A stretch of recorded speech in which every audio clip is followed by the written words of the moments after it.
Mas hoje eu vou mostrar alguns exemplos de erros comuns que a gente comete quando nós interpretamos a Bíblia Sagrada e procuramos conectá-la com o público de hoje. Então imagina você tendo uma oportunidade de dar um estudo, ou uma aula, ou pregar um sermão, uma mensagem, e aí você lá abre o texto e, meus irmãos, o que Deus me falou nessa semana foi isso, foi aquilo outro. Normalmente nós, às vezes, sem má intenção, nós comunicamos coisas que não refletem toda a beleza das Escrituras.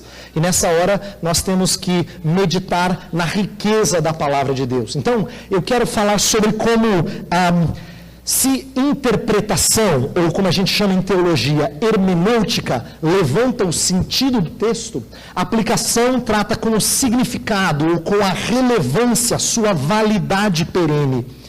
E num certo sentido, se hermenêutica é importante, a aplicação vai validar a boa hermenêutica, não deveria ser separada dela. Por quê? Quando alguém explica o texto e o texto conecta com a sua vida, você fala assim, poxa, fez sentido, não é?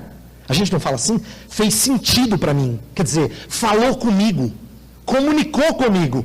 Ou quando alguém traz uma boa mensagem, uma aplicação apropriada, você fala assim, fulano entendeu o texto, esse cara é bom, hein? Escuta esse cara, ele é bom. Ele entendeu o texto. Então, quando a gente fala de aplicação, eu não estou dizendo simplesmente, vamos ver que lição a gente tira. Não é isso. A aplicação é apenas o passo final, é o processo no qual aquele texto antigo e de outra cultura e aparentemente desconectado de você, fala contigo em pleno século XXI.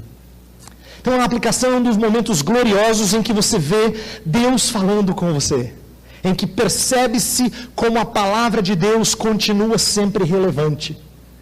É por isso que quando a gente ouve uma boa mensagem, uma boa exposição bíblica, e ela fala conosco, você termina e fala assim, Senhor, fala.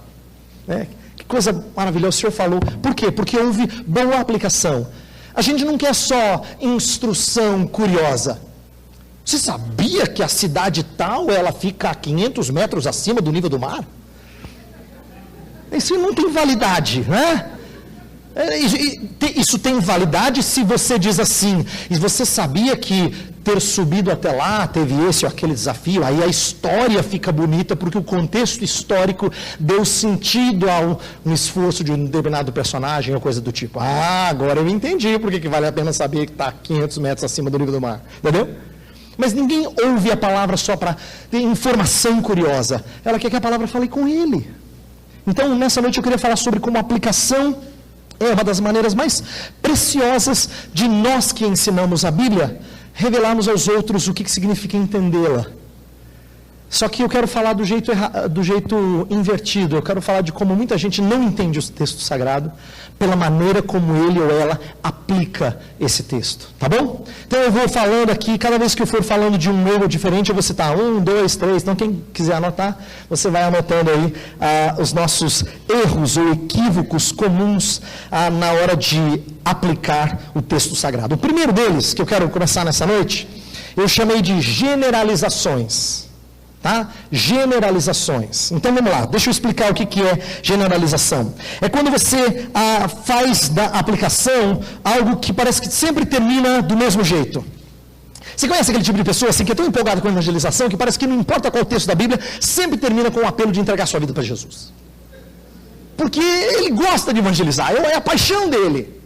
O que é ótimo a gente ser convocado a nos aproximar de Cristo. A Escritura fala muito disso. Mas não é verdade que todo o texto devia levar a mesma aplicação. Mas quem comete o erro da generalização, parece que sempre pende por algumas preferências. Talvez não seja entregue a sua vida para Jesus, talvez seja alguma coisa do tipo assim, seja santo. Ou comprometa-se. Eu lembro de frequentemente ser convidado para falar em evento de jovens, em que os jovens repetiam sempre a mesma coisa. Pastor, eu queria que o senhor falasse sobre compromisso, porque esses jovens de hoje, te contar, viu? Está complicado, pastor. Precisa de mais compromisso. Mas não é toda a Escritura que fala disso, não é sempre que Deus nos chama a isso somente. Ele nos chama a outras coisas relacionadas a isso. Mas quando a gente é generalizador, parece que a gente sempre cai naquilo que nos é mais importante. Presta atenção em algumas das suas ênfases. Você talvez tenha dificuldade de fazer isso porque ela parece natural para você. Você chega e fala assim, então, sabe o que eu acho que a igreja precisa? Precisa de mais disso. Aí chega o outro e fala o contrário. Então, se nós fizermos com que a nossa nossa preferência, o nosso interesse dite a aplicação, dirija a aplicação, o que vai acontecer é que a gente vai acabar sempre aplicando do mesmo jeito. A gente vai generalizar nossas aplicações do texto sagrado, antes do que compreender a riqueza dele e a multiforme abordagem de Deus quanto à nossa necessidade dele. Então, generalizações falam muito sobre o que fazer, mas repetem ideias comumente, né? E por isso falta de especificidade, gera muita repetição, aplicações rasas. Então, imagina assim, que generalização é que nem aquele tipo de oração que a gente faz no final, ou aquela frase no final de oração que só serve para cumprir dever. Você fala assim, com perdão dos meus pecados, em nome de Jesus, amém. Não é assim que você confessa pecado. Você dá nome a pecado, porque é muito feio. Então você não fala rapidinho. Você fala, Senhor, eu fiz bobagem essa semana. O Senhor sabe. Eu fiz isso. E dói. É assim que se conversa pecado. É específico. Nunca é geral. Nunca é uma limpeza, né, a rodo. E a aplicação é assim. A aplicação precisa ter especificidade. Por quê? Porque a especificidade dá vida às coisas. Ela traz realismo. Quando alguém fala algo e ele conecta com a situação sua hoje, ele fala assim, uau, é verdade. Nossa, é mesmo. Especificidade traz realismo à verdade bíblica, não é monótono. Imagina, eu chego para as pessoas e falo assim, você precisa orar mais. É ótimo, a gente precisa orar mais mesmo. Ou você precisa ler mais a Bíblia, ouvir mais a igreja, ou participar das programações. Essas soam, às vezes, tão comuns que repeti-las é quase como se o crente não precisasse mais ouvir. Ele sabe o que fazer. O problema é que não basta simplesmente ouvir o que ele tem que fazer. Ele tem dificuldade de fazer o que ele tem que fazer. Então, você precisa levar o texto sagrado a dar uma visão mais ampla do que é seguir a Cristo, do que é ser discípulo de Cristo. E tem mais. A Escritura tem preciosidades para a gente falar sobre negócios. A gente acabou de ver um livro sobre isso aqui sendo indicado, sobre vida familiar, sobre relacionamentos sociais, sobre nossa postura na esfera pública, sobre hábitos pessoais, sobre sabedoria para estabelecer prioridades. E todas essas coisas a gente pode extrair das Escrituras. Elas têm subsídio para isso. Então, quando a gente evidencia a conexão da Bíblia Sagrada com essas situações, a gente percebe a riqueza, a abrangência das Escrituras. Domingo passado eu tive o privilégio de dar uma aula de escola bíblica lá na igreja onde eu pastoreio sobre a perspectiva cristã da arte. É engraçado, porque depois que terminou a aula, uma arquiteta chegou para mim e falou assim, pastor, nunca uma aula fez tanto sentido para mim. E aí eu não podia responder com alegria, totalmente, porque ela já está na igreja há bastante tempo. Mas ninguém nunca tinha falado de como Deus é belo. E de como beleza tem tudo a ver com Deus. E de como é que a gente conecta o senso estético com uma perspectiva bíblica da vida. Mas a gente não fala dessas coisas. Porque para nós a Bíblia parece que se repete e fala das mesmas coisas sempre. Falta-nos uma perspectiva da abrangência das Escrituras. Deixa eu dar exemplos de como o Salvador, ele nunca abordou as pessoas dizendo a mesma coisa para elas. Deixa eu dar um exemplo interessante sobre como Jesus Cristo confrontou pecados de pessoas distintas. Lembra da história do jovem rico? Conhecida a história? Quando Jesus confronta o jovem rico, ele não falou de forma genérica sobre idolatria. Olha, tem coisas na nossa vida que a gente considera muito importantes no lugar de Deus. Não, ele apontou o ídolo dele. Ele mexeu com o amor pelas riquezas. O amor pelo dinheiro que é a raiz de todos os males, diz Paulo a Timóteo. Ele mexeu nisso. Mas quando ele conversou com a mulher samaritana, em João 4, a história era diferente. Então ele não falou assim, olha, tem pessoas que precisam se arrepender da sua vida passada. Não, ele falou especificamente, traz o seu marido. Aí ela falou, não tenho marido. Ele falou, sei, você já teve 5 e o 6º é roubado. Não é seu. Eu sei. Você não tem fama boa nessa área. Jesus lidou especificamente com o problema dela. Quando Jesus começou com os legalistas, eles que não entendiam a profundidade do seu pecado, ele não trouxe simplesmente uma noção dizendo assim, olha, vocês são pecadores. Não, ele falou de algo que eles não pensavam. Ele disse assim, o que sai do homem é isso que o contamina.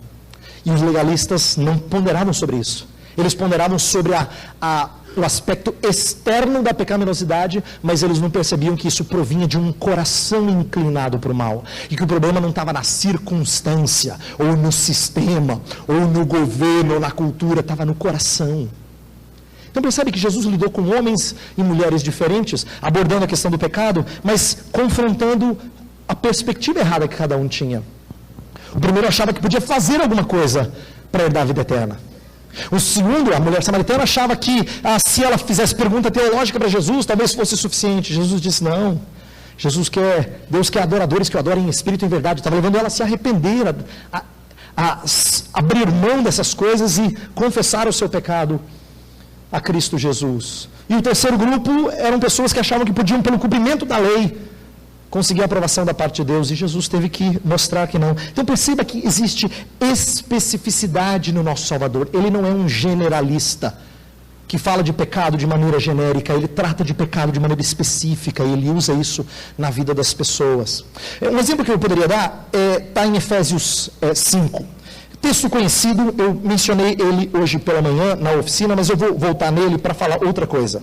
Efésios 5, que fala dos maridos e das mulheres, né? Diz assim, Efésios 5, 25.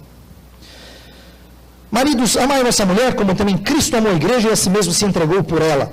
Bem, eu poderia pegar esse texto e dizer assim, então, maridos, vocês precisam amar as esposas de forma sacrificial. É ótimo, isso é um bom entendimento do texto, mas isso é só o princípio do texto, eu não apliquei ainda. Se eu termino a mensagem dizendo, nós precisamos amar a nossa esposa de forma sacrificial, eu não expliquei o que isso significa. Então, tem que gerar especificidade. Mas o que seria especificidade aqui? Não é eu trazer aplicações que são pueris ou que são simplistas. Como, por exemplo, tem pessoa que vai dizer assim, então é por isso que você tem que servir o café da manhã lá para a esposa, na cama, para ela se sentir assim a princesa da casa, ou a rainha da casa. Ou você tem que fazer isso e aquilo por ela. Ou senão talvez a sua aplicação seja alguma coisa assim como entregar flores ou sei lá o quê. Mas isso é fugir totalmente do princípio bíblico, porque a ideia nas escrituras é de nós morrermos para coisas que nós amamos. Então o que seria a especificidade nesse texto? É explicar que maridos têm que fazer aquilo que é uma das coisas mais difíceis para nós fazermos. Quando fala que Cristo amou a igreja e a si mesmo se entregou por ela, a continuidade do texto vai dizer que é para torná-la santa, pura, sem mácula, sem ruga, para purificá-la. Essa era a ideia do morrer. Uma das coisas mais difíceis para nós é confrontar os pecados das pessoas mais próximas da gente, com quem nós vamos nos deitar daqui a pouco. É difícil isso. É muito difícil. Nós normalmente queremos paz, a gente faz de tudo para não ter briga com ela. Pastor, o senhor não dorme com ela? O senhor não sabe como é que ela é? Fácil para o senhor falar. Fácil. Porque o senhor está lá na sua casa. O senhor não conhece a minha mulher.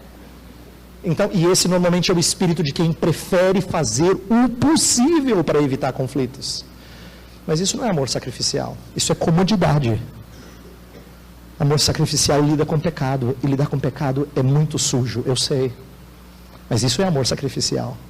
Eu abro mão do meu conforto e da falta, da ausência de conflito, porque eu quero que a minha esposa cresça na graça e no conhecimento do Salvador Jesus Cristo.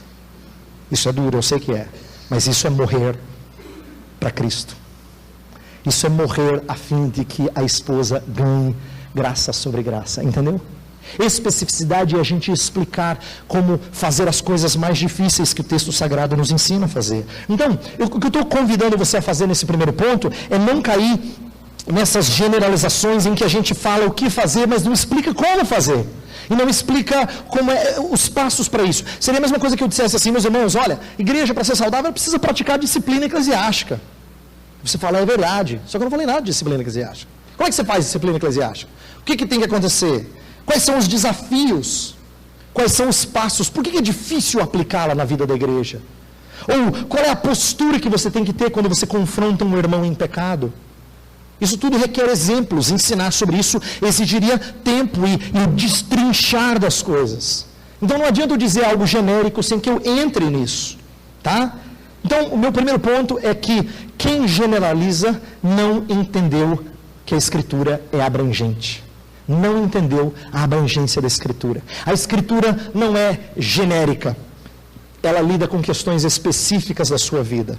Ela traz verdades que valem para cada área da sua vida. E a gente precisa mostrar isso quando ensina o texto sagrado, aplica o texto sagrado. Segundo problema, eu chamei de trivializar. Tá? Trivializar. Que na verdade é o extremo do primeiro ponto. O que seria trivializar? É quando a gente faz aplicações do cotidiano que são bem específicas, mas que são pobres, que são rasas, que são sem profundidade bíblica teológica. Tem pessoas que fazem isso com facilidade. Tem gente, inclusive, que quem é bom de trivializar, acha que a aplicação é a coisa mais fácil do mundo. Vou dar exemplos. Pega a passagem de Atos 3. Lembra aquela passagem do coxo à porta do templo? Abre lá em Atos capítulo 3. Atos 3 é aquela passagem em que diz assim, Pedro e João, início de Atos 3, Pedro e João subiam ao templo para a oração da hora nona, era levado um homem, coxo de nascença, o qual punham diariamente à porta do templo chamada Formosa para pedir esmola aos que entravam. Ele pede para Pedro e João, e aí Pedro diz assim, olha, não tenho dinheiro. Verso 6, não possuo nem prata nem ouro, mas o que eu tenho, isso te dou, em nome de Jesus Cristo Nazareno, anda. E aí nós conhecemos o resto da história. Bem, se eu estivesse pregando nessa história, o que seria trivializar? Seria falar assim, meus irmãos, nós precisamos ajudar as pessoas necessitadas ao nosso redor. Se você tem um irmão perto de você que precisa de uma carona, dê uma carona para ele. Nossa, ficou 10 a aplicação. Mas ficou pobre que só. Eu não estou dizendo que carona é ruim. Mas se a única coisa que você tira de Atos 3, querido, não precisava nem ler a Bíblia. Mas tem pessoas que pensam de maneira muito trivial sobre essas coisas. Não é, repito, não é que dar carona não seja útil, mas é pequeno se comparado ao dom de Cristo. O que eu tenho, eu te dou, não é pouco, é muito grande. Pedro não está falando assim, eu sou pobrinho, eu não tenho moeda, mas o que eu tenho eu vou te dar, tá? Espero que seja suficiente. Não é isso que ele está falando. O que ele está falando é o que eu tenho é bom demais, é que você não conhece ainda. Deixa eu te falar da grande riqueza daquele que sendo rico se fez pobre por amor de vós. É isso que Pedro está querendo dizer. Mas se a minha aplicação é trivial, eu empobreço o texto. Ele não fala de maneira impactante com o povo de Deus. Um outro exemplo seria tomar a sua cruz. A gente conhece essa expressão. Uma expressão conhecida do texto, está em Marcos capítulo 8. Né? Se você, meus irmãos, você precisa tomar a sua cruz. Né? Se você tem um futebolzinho lá de quinta-feira à noite, você tem que abrir mão dele para ir para a igreja, para o trabalho, ou para o grupo pequeno. Que bom, vá para a igreja, vá para o grupo pequeno, mas se abrir mão do futebolzinho, tudo que você conseguiu pensar é pobre. Você acha que isso é sacrifício? Querido, você não entendeu. Não entendeu. Porque isso é pequeno. Eu já vi gente dizer assim, ó, baseado no texto de 2 Coríntios 8, que fala que os macedônios ajudavam acima das suas posses, dizer assim, meu irmão, para de tomar um refrigerante, reverte o dinheiro do refrigerante para missões. Vai fazer bem para a sua saúde, você ainda vai fazer missões. Refrigerante para missões, querido, é muito pouco. Você é muito mão de vaca. Porque aquele que fala dos macedônios que davam acima das suas posses, aí eu distorço o texto totalmente e falo, economize o seu refrigerante. Gente, isso aí, as escrituras ficam desse tamanho para as pessoas. A gente acabou de tripudiar um texto riquíssimo, que fala da riqueza daquilo que Cristo nos deu, e de como os macedônios entenderam isso. É por isso que eles deram além da conta. Paulo falou assim, que eles deram acima das suas posses. Então, quando a gente trivializa, a gente banaliza a palavra. Nós não podemos abaixar o padrão bíblico. Entenda que nossas aplicações não podem ser semelhantes ao que a gente ouviria em algum programa de televisão ou livro de autoajuda. Vou falar de uma coisa que talvez, não vou dizer todos, mas vários de vocês aqui fizeram. Agora você vai ficar com vergonha, vai até abaixar. Se você rir, vai ser de você mesmo. A gente pega um livro da Bíblia que a gente quer falar alguma coisa, porque pediram para a gente falar só uma palestra de liderança. Aí você pega a história de Davi e fala assim, princípios bíblicos para a liderança. Vocês não riram, tá vendo? Sabe por que vocês não riram? Porque na verdade você já tinha os princípios antes. Só foi achar um texto que batia com os princípios que você já sabia. A gente faz isso direto, é uma pena. Você já tinha lido em outro livro, ou naquele treinamento que você fez na empresa. Legal, sabe que aquele palestrante de motivacional falou um monte de coisa de liderança que batia com a Bíblia. Então você falou assim, acho que eu vou aproveitar e fazer um estudo. Achou a história de Davi, juntou tudo num pacote e ficou Bíblia. Ficou Bíblia coisa nenhuma, você banalizou as Escrituras, porque ele não precisa das Escrituras para pegar esses princípios, ele compra na Saraiva, ou numa outra livraria, é verdade, ele acha isso num outro livro. Se tudo que você tem a oferecer é lições de uma liderança eficaz a partir da história de Davi, você banalizou. Eu não estou dizendo que a Escritura não nos ensine sobre liderança, não é isso. Mas o que ela nos ensina não está em outros livros de liderança. O que ela nos ensina é que o maior de todos os líderes foi servo e lavou pés. Ela nos ensina que líder não só dá exemplo. Jesus fez mais do que isso. Ele morreu em lugar dos liderados. Isso não tem em livro de liderança. Isso é só o livro sagrado que eu carrego nas mãos tem. Então eu não posso falar de coisa que banaliza a palavra de Deus. Eu preciso entender a riqueza. É a mesma coisa que alguns conselhos psicologizados que alguns dão. Um que é muito comum, que eu já ouvi, é a ideia assim: você precisa aprender a dizer não. Você precisa aprender a dizer não. Você tem que estabelecer limites. Limites. Aí eu pergunto, ok, estabelecer limites não é errado, mas por que você estabelece limites?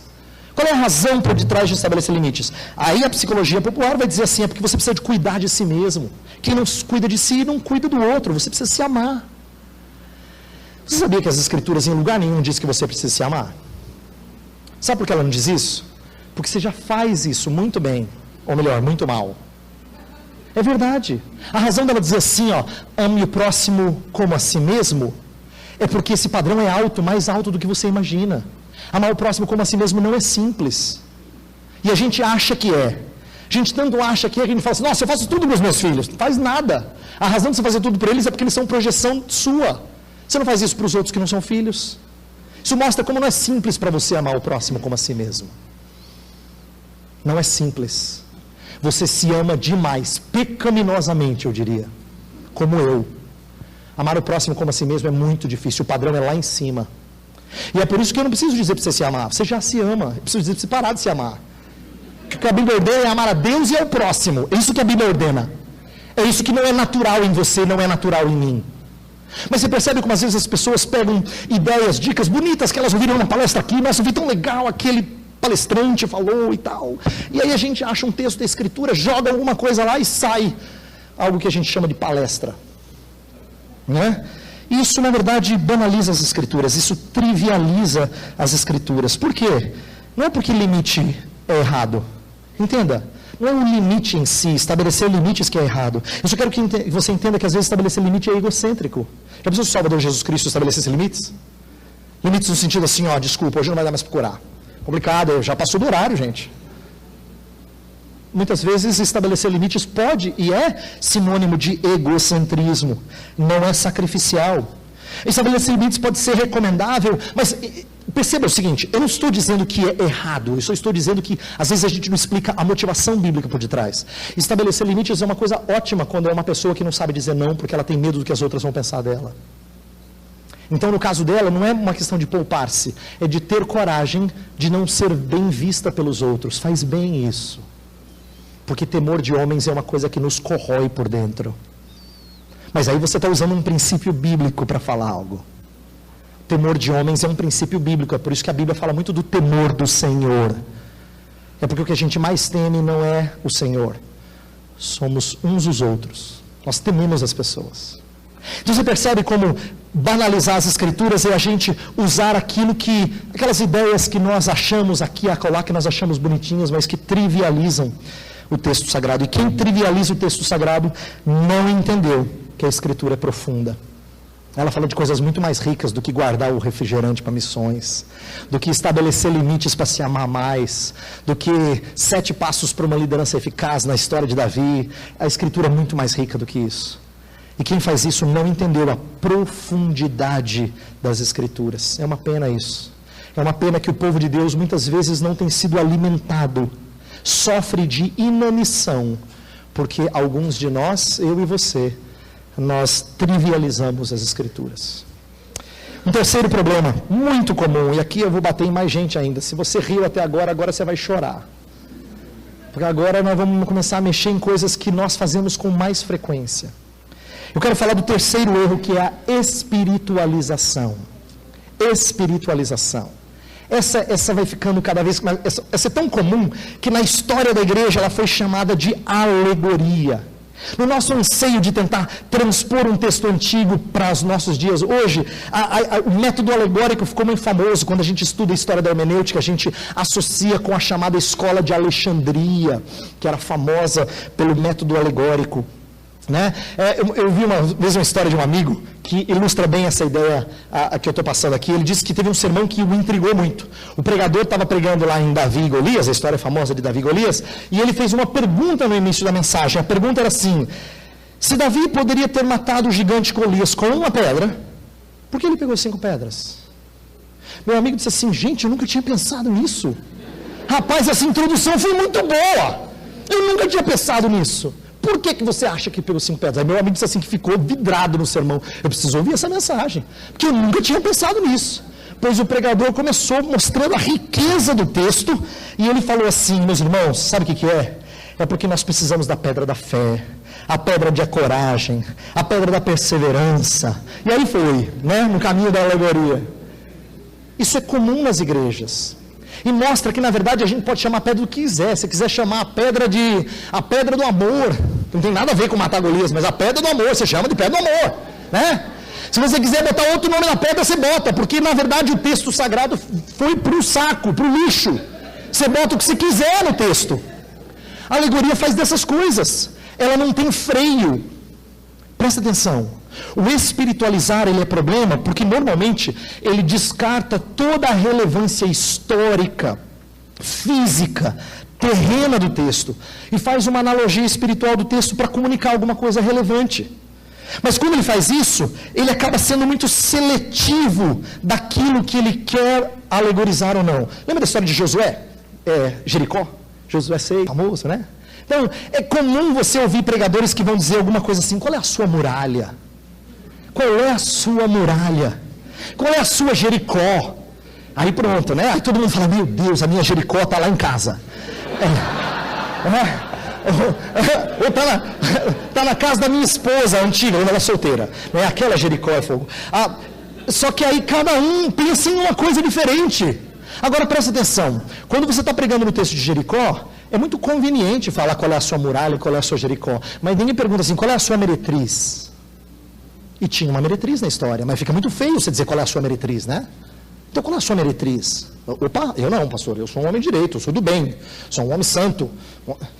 Mas a gente alegoriza só partes do texto. A gente seleciona o que nos interessa, o que parece que é aplicável. A gente não respeita o contexto histórico. Isso acontece com frequência, as pessoas não espiritualizam a meretriz. Assim como é mais fácil espiritualizar do que você julgar a complexidade das guerras no Antigo Testamento. Essa ideia de que o povo de Deus ia e matava povos inteiros. É difícil falar dessas coisas. É mais fácil você falar qual é a sua Jericó. É mais fácil. Aí você foge das dificuldades do texto. Então pessoas que espiritualizam têm a impressão de que aplicar é fácil, mas é fácil do jeito deles. É fácil quando você não estuda o texto e as suas complexidades. É fácil quando você coloca o que você quiser no texto. E gente assim não entendeu o texto. Deixa eu dar um outro exemplo. Abre Marcos capítulo 4. Marcos 4. Famosa história em que Jesus dormia no barco. Né? Essa aqui você já pregou. Essa aqui você até lembra da mensagem que você pregou. Essa aqui, você vai lá, pastor, agora vem. Olha lá. Marcos 4, 35, fala: naquele dia, sendo já tarde, disse-lhe Jesus: passemos para outra margem. E eles, despedindo a multidão, o levaram assim como estava no barco, e outros barcos o seguiam. Ora, levantando-se grande temporal de vento, e as ondas se arremessavam contra o barco, de modo que o mesmo já estava a encher-se de água. E Jesus estava na popa, dormindo sobre o travesseiro. Eles o despertaram e lhe disseram: mestre, não te importa que pereçamos? E ele, despertando, repreendeu o vento e disse ao mar: acalma-te, emudece. O vento se aquietou e fez-se grande bonança. Então ele disse: por que sois assim tímidos? Como é que não tendes fé? E eles, possuídos de grande temor, diziam uns aos outros: quem é este que até o vento e o mar lhe obedecem? Essa é uma história muito bonita. E normalmente a gente pega a parte da história que mais nos interessa, Então, quem espiritualiza vai falar alguma coisa sobre as tempestades da vida. E aí é fácil, porque todo mundo tem tempestade na vida. Ainda mais quando você fala assim, qual é a dificuldade que você está passando? Qual é o problema que você está enfrentando? Né? Inclusive, a gente gosta até de lembrar aqueles cânticos que cantamos com as crianças. Com Cristo no barco tudo vai muito bem. Aí você vai a mensagem diante, e o texto fica bonito, e no final canta uma música bonita, todo mundo fala, foi uma bênção, falou comigo hoje. Falou comigo. Mas só que o texto foi completamente desrespeitado. Por quê? Porque a gente não tentou entender as complexidades dele. Eu vou dar um exemplo. Por que a gente não espiritualiza o travesseiro em que Jesus dormiu? Verso 38 fala que ele estava na popa, dormindo sobre o travesseiro. Mas ninguém pega o travesseiro, porque o travesseiro não cola assim. A tempestade é fácil de aplicar, mas o travesseiro. A alegoria faz isso, ela seleciona o que interessa. E ela não entende, por exemplo, a conexão dessa história com outras histórias. Então eu quero te lembrar de uma outra história, parecida com essa. Havia um homem que estava num barco e tinha uma tempestade. E as pessoas no barco estavam aterrorizadas. Você lembra dessa história? No Antigo Testamento? O profeta Jonas, atenção, ele é o exato oposto de Cristo Jesus, porque ele não se interessa com o bem-estar deles. Se você acha que Jonas foi altruísta quando ele pediu para ser jogado no mar, você não entendeu a história. Ele não foi altruísta. Na verdade, ele preferia morrer do que cumprir a missão que Deus tinha lhe dado de ir para Nínive. Ele foi egoísta. Para você entender, a dureza do coração dele foi tamanha que ele preferiu morrer do que ir para Nínive. Não teria sido mais fácil pedir perdão a Deus? No capítulo 4, inclusive, ele fala assim, eu sabia que o Senhor era clemente, longânimo. Se ele sabia que o Senhor era clemente e longânimo, por que ele não pediu, Senhor, me perdoe, eu fiz bobagem, eu vou para Nínive? Sim, não, ele preferiu morrer. Inclusive a história diz que quando ele é julgado, há uma calmaria e os outros homens que são gentios, eles temem e adoram o Senhor. Olha que ironia. O profeta de Deus não adora o Senhor, não serve o Senhor, mas os que não conhecem o Senhor, eles adoram. Olha que ironia. Então presta atenção, por que essa história está aqui? É para mostrar que o mesmo Senhor que acalmou a tempestade lá é o Senhor que está no barco. Só que agora a diferença é que quem está no barco se importa com aquela tempestade. Se importa que eles não morram. Ele se importa, ele se preocupa. É por isso que ele não só mostra o seu poder, mas mais do que isso, posteriormente na história bíblica, ele vai ficar debaixo da terra, o chamado sinal de Jonas. E ele vai ser trazido do coração da terra depois do terceiro dia, para mostrar que ele é o exato oposto de Jonas. Ele é o profeta que está disposto a morrer, a fim de que a mensagem seja anunciada. Essa é uma história muito rica, mas pena que a gente fala das tempestades da vida. Pena que a gente espiritualiza, que a gente perde a ligação com outros textos sagrados. Inclusive, uma vez eu ouvi um conhecido meu pregar em Jonas capítulo 1, e é triste a aplicação que ele fez. Ele leu o texto, explicou muito brevemente e logo perguntou, meus irmãos, precisamos lançar fora os nossos problemas. Não tem nada a ver com o texto. Por que não tem a ver com o texto? Quando Jonas sugere de ser lançado fora, você lembra que o texto fala que os marinheiros, eles não queriam, eles tinham medo do sangue de Jonas ser lançado sobre eles. Então eles não estão lançando fora os problemas, pelo contrário, o texto diz que eles tentaram vencer a tempestade, mesmo com Jonas no barco. Não tem nada a ver com lançar fora os problemas, mas é interessante, porque aí você fala, puxa, é verdade, Senhor, tem que lançar fora os meus problemas, fazer igual os homens lá no barco. Não tem nada a ver. Isso é quando a gente espiritualiza e fala o que a gente quer. Infelizmente, nós perdemos de vista a beleza da história bíblica, e por isso que a gente faz essas aplicações indevidas. A espiritualização, ela desconsidera totalmente o sentido do autor. E veja só, eu disse que quem trivializa, ou melhor, quem generaliza, não entende a abrangência das Escrituras, como ela se aplica a diferentes áreas da vida. Quem trivializa não entende a profundidade das Escrituras, como ela é rica para transformar o nosso ser e mexer nas nossas motivações. Quem espiritualiza não entendeu que a Escritura ela é histórica, ela é baseada em fatos históricos, em momentos históricos reais, que precisam ser entendidos para que a mensagem faça sentido. Eu estava explicando hoje pela manhã, por exemplo, sobre a história de Jesus curar leprosos. Isso é um exemplo. Você não fala dos leprosos sem entender o que significava ser abandonado, leproso naqueles dias. Se você faz isso, se você não estuda o contexto histórico, você perde a beleza do texto. Do que significa ser curado e trazido de volta à comunhão da sua família, à comunhão do seu povo, e não ser mais considerado imundo. Então, o que eu quero dizer aqui, Espiritualiza não se preocupou em entender a historicidade do texto sagrado. O texto sagrado ele é histórico. Em outras palavras, ele tem raízes em fatos que aconteceram. Eles precisam ser estudados e conhecidos, para que a verdade de Deus fique mais vívida aos nossos olhos. Quarto problema, e esse eu posso dizer que, na minha opinião, é o número 1 de audiência. Esse é o que mais acontece. Escreva aí, moralismo. Moralismo. Por que eu digo que é o que mais acontece? Porque frequentemente nós somos levados a falar sobre uma lição de moral. Inclusive a gente gosta de livro que as crianças leem, no final tem uma lição de moral. A gente fala assim, esse livro é muito bom, muito bom. O seu filho pode ler, tem uma lição bonita no final, que vai ajudar os amigos, de como cuidar da natureza. A gente pensa numa lição de moral, e a gente acha que a Bíblia faz a mesma coisa. Tem a ver com uma lição de moral, do que eu devo fazer para ser uma pessoa do bem. Meu querido, e não é sobre isso que as Escrituras falam. Você não tem nada que você possa fazer para ser uma pessoa do bem.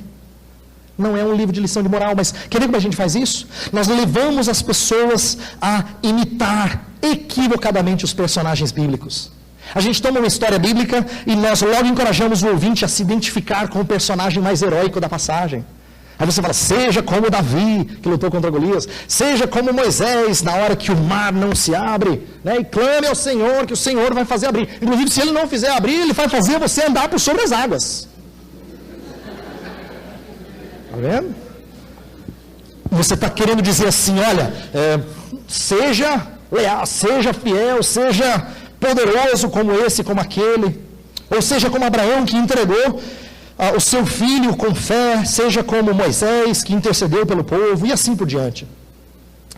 O problema disso, tem 3 perigos que eu quero ressaltar aqui, do moralismo. O primeiro perigo é que a gente julgar a moralidade ou a legitimidade de um personagem, de uma atitude do personagem bíblico, tem problemas seríssimos, é muito difícil. Envolve elementos que às vezes a gente não consegue captar. Por exemplo, história da viúva pobre, lembra? Dá os últimos centavos. É para dar tudo que você tem ou não é para dar tudo que você tem? Aí tem gente que vai dizer, não, pastor, eu acho que é para dar tudo que tem, é o que o texto está dizendo. Eu vou dizer, não, meu querido, dar tudo que tem significa que ele não tem café da manhã, não tem almoço. Não, eu acho que aqui a ideia é simplesmente para a gente dar desimpedidamente, mas ali na história ele deu tudo. É para dar tudo ou não é para dar tudo? Tem certos textos que são até mais difíceis do que isso. Por exemplo, Samuel. Samuel foi usado por Deus, vamos dizer assim, para matar alguns inimigos. Conduziu, por exemplo, a matanças homéricas. A que eu tenho aqui escrita é quando ele cortou Agag em pedaços. E aí, o que você vai fazer? Como é que você vai aplicar agora Samuel que cortou Agag em pedaços? Não pode falar de violência, então você vai falar o quê? Presta atenção, de acordo com o nosso padrão, é muito difícil a gente dizer o que é certo e o que é errado em algumas histórias bíblicas.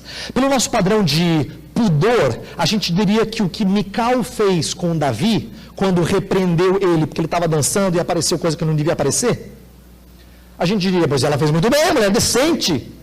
Mas a história bíblica não exalta Mical. Então perceba como é difícil a gente julgar a moralidade ou a pertinência de certos personagens. Ela não fala assim, pois Mical fez muito bem, passou um sabão no maridão dela.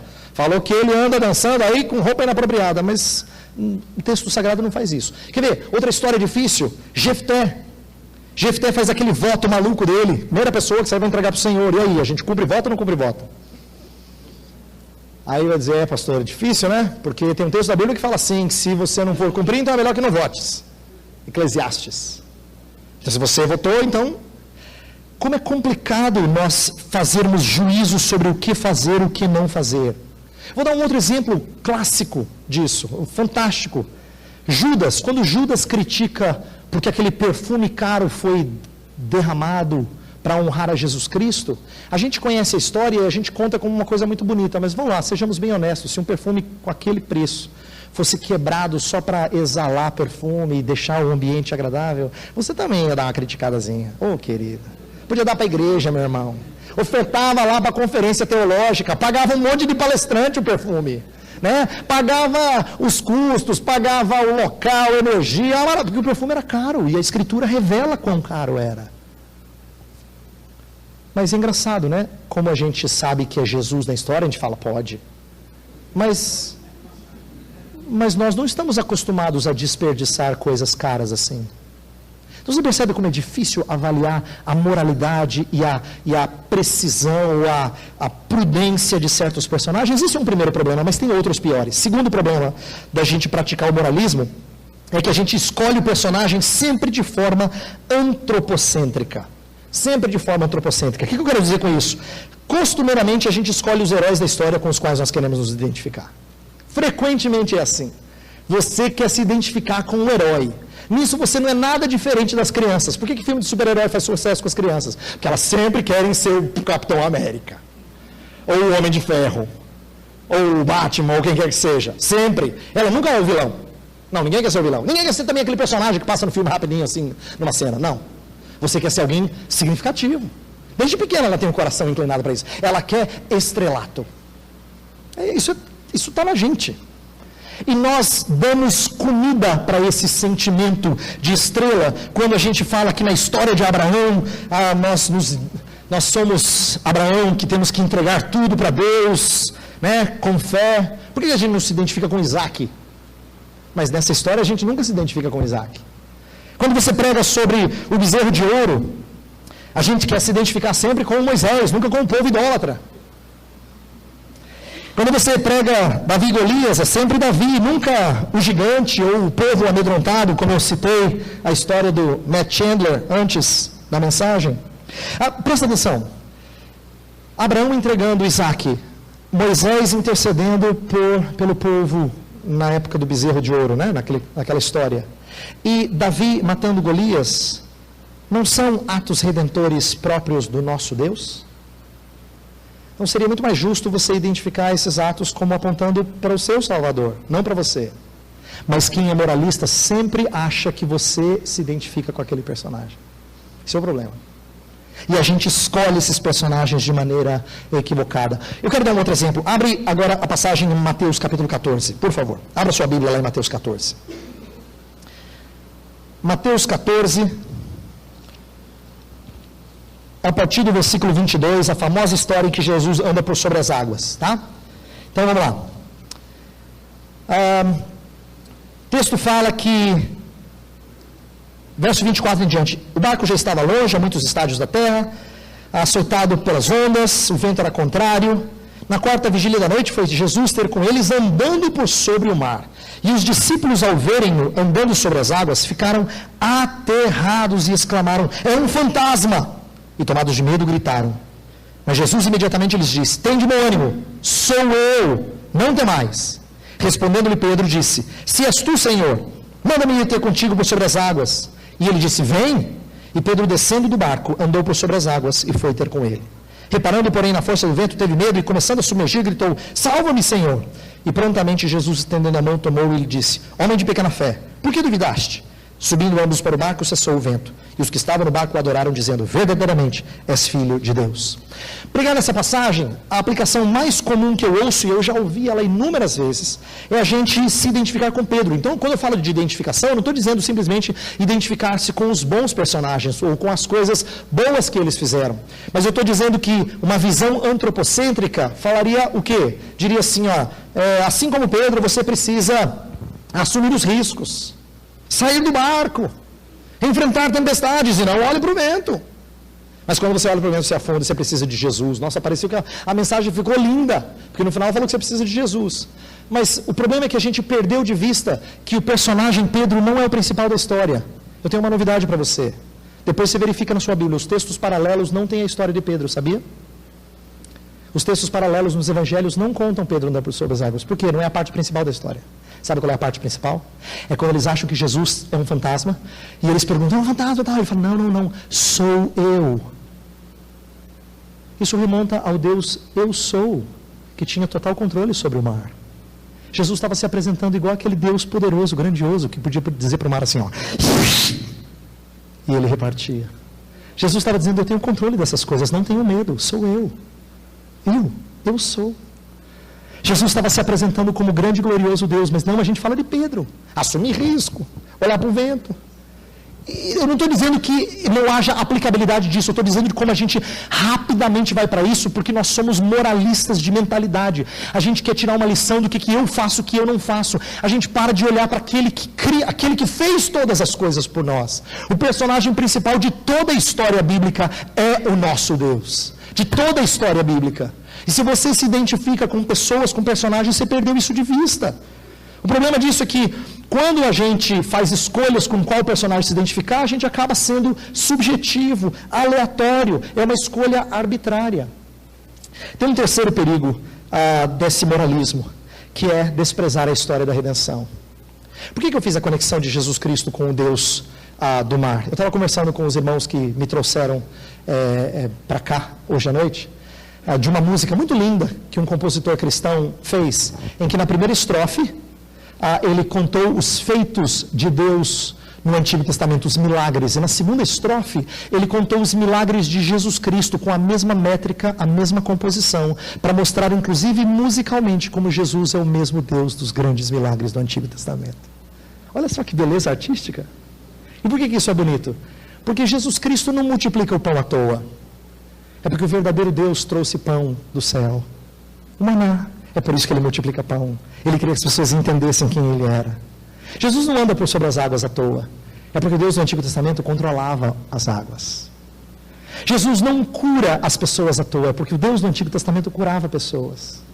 Então você percebe como Jesus Cristo faz coisas semelhantes ao que aquele Deus de Israel fizera, para que as pessoas confiassem nele como sendo o verdadeiro Deus feito em carne.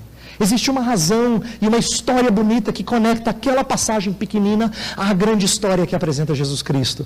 E é uma pena que a gente se resuma a coisas pequenas que estão na Escritura. Coisas pequenas. Quando a gente moraliza, quando nós praticamos esse moralismo, nós perdemos de vista a grande história. A gente não entendeu a grande história.